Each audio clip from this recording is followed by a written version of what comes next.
আজকে এমন একটি ঘটনা নিয়ে আপনার সামনে উপস্থিত, যে ঘটনা শুনলে আপনার চোখের পানি অজরেই চলে আসবে। মায়ের চোখের পানি গল্পের নাম।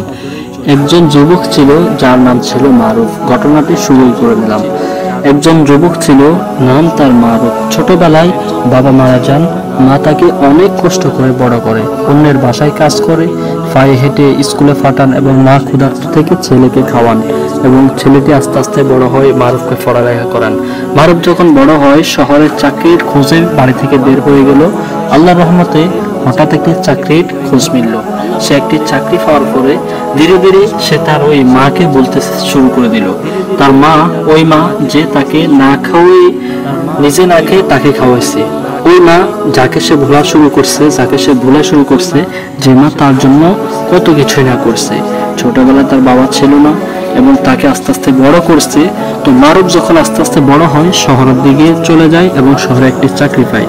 তো কিন্তু যখন চাকরি পায়, ধীরে ধীরে তার মাকে বলতে শুরু করে। সে যখন মাকে আস্তে আস্তে বলতে শুরু করে, তার মা নামাজ পড়ে এবং তার মা বারবার ফোন করে তাকে, কিন্তু সে কল করতো না। এক অবস্থায় তার মা নামাজ পড়ে তার জন্য দোয়া করতো এবং চোখ থেকে পানি ফেলে তার জন্য দোয়া করতো যে, হে আল্লাহ, আমার সন্তানকে আপনি হেদায়েত দান করেন। একদিন মারুফের চাকরিটা ঘটনাক্রমে ছুটে যায়। তার চাকরিটা চলে যাওয়ার পরে তার বন্ধু বান্ধব এবং তার নিকটস্থ কিছু ফ্রেন্ড তার থেকে অনেক দূরে সরে যায়।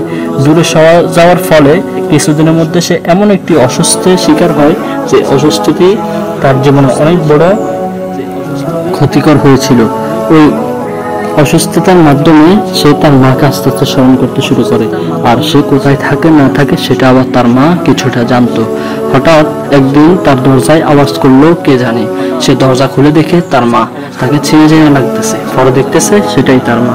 আসলে এই ঘটনার দ্বারা আমাদের বোঝার বিষয় হলো যে মা জিনিসটা অনেকটাই মূল্যবান। মানুষ যে যতই কিছু করুক,